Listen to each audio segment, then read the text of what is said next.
Hi friends, நல்லா மொறுமொறுப்பான வேர்க்கடலை பர்ஃபி வீட்லயே வந்து நல்லா ஹெல்த்தியா டேஸ்டியா செஞ்சிடலாம். ரெண்டே பொருளை வச்சு நல்லா வீட்ல வந்து சிம்பிளா செஞ்சிட்டோம்னா குழந்தைங்களுக்கு ஒரு வாரத்துக்கான ஸ்நாக்ஸ் வந்து வீட்லயே ரெடி ஆயிடும். இப்போ வந்து நான் 1/2 கிலோ அளவுக்கு வேர்க்கடலை எடுத்துக்கிறேன். நீங்க கப்ல அளந்துக்கிறீங்கன்னா ஏதாவது ஒரு கிண்ணத்துல இல்ல டம்ளர்ல எதுல வேணாலும் அளந்து எடுத்துக்கங்க. அதே அளவுக்கு தான் நம்ம வெல்லமும் சேர்க்க போறோம்.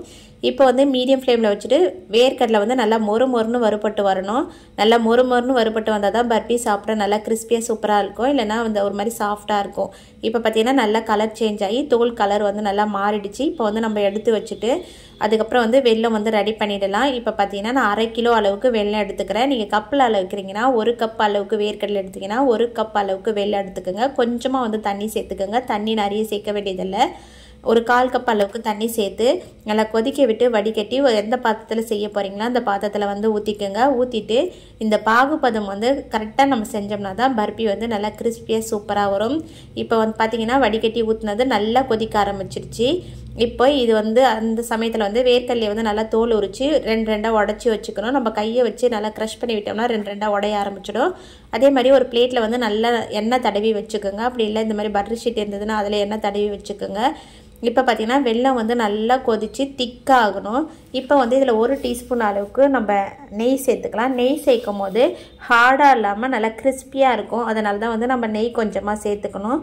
இப்போ பார்த்தீங்கன்னா இந்த பதம் வந்து கொஞ்சம் திக்காயிடுச்சு. இப்போ வந்து பிகினர்ஸ்க்காக நான் காட்டியிருக்கேன். இது வந்து சரியான பதம் கிடையாது. இந்த ஸ்டேஜில் வந்து நம்ம சேர்த்துடக்கூடாது பாகு திக்காயிடுச்சுன்னு. இன்னும் நல்லா திக்காக பாகு வந்து நல்லா உருண்டு வரணும். அது வரைக்கும் நம்ம வந்து கலரி எடுத்துக்கலாம். இப்போ நம்ம ஒரு தண்ணி வச்சுருக்கோம் இல்லையா, அந்த தட்டில் வந்து போட்டுட்டு நம்ம ஆறுனதுக்கப்புறம் எடுத்து கடிச்சு பார்த்தோம்னா நல்லா வந்து கரக்கு முறக்குன்னு சவுண்டு கேட்கணும். அந்த சாக்லேட்லாம் சாப்பிடுவோம் இல்லையா, அந்த கடிச்சு சாப்பிடும் அந்த மாதிரி வந்து கிறிஸ்பியாக இருக்கணும். இப்போ வந்து பாகு வந்து நல்லா கொதித்து வந்ததுக்கப்புறம் கண்டிப்பாக மீடியம் ஃப்ளேமில் வச்சுக்கோங்க. இந்த மாதிரி திக்காயிடுச்சுன்னா சிம்மில் வச்சுக்கோங்க. வச்சுட்டு இப்போ நம்ம திக்காயிடுச்சு பாருங்கள். இந்த ஸ்டேஜில் எடுத்து செக் பண்ணுறேன்.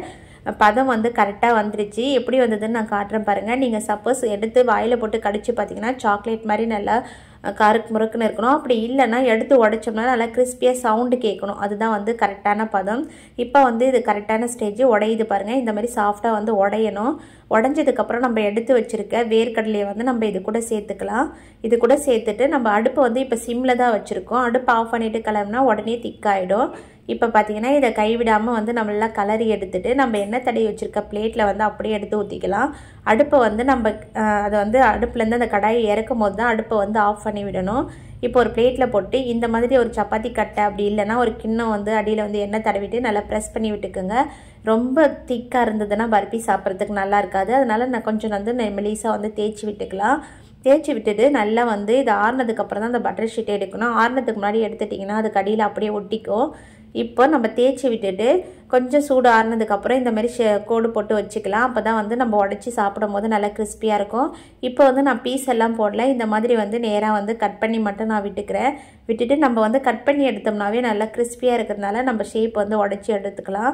இப்போ வந்து நான் கட் பண்ணி எடுத்துட்டேன். இப்போ ஆறுனதுக்கப்புறம் நான் எடுத்து உடச்சி காட்டுறேன் பாருங்கள். நல்லா கிறிஸ்பியான வேர்க்கடலை பர்ஃபி வந்து வீட்லேயே வந்து ஒரு 5 நிமிஷத்தில் வந்து நம்ம ரெடி பண்ணி வச்சுட்டோம்னா குழந்தைங்களுக்கு நல்லா ஹெல்த்தியாக வந்து செஞ்சு கொடுக்கலாம். நல்ல கிறிஸ்பியாக இருக்கும். உடைக்கும் போதே சவுண்டு கேட்கும் பாருங்கள். இந்த வீடியோ உங்களுக்கு பிடிச்சிருந்தா நம்ம சேனலை சப்ஸ்கிரைப் பண்ணி சப்போர்ட் பண்ணுங்கள். வேறு ஒரு நல்ல வீடியோ வரேன். Bye friends.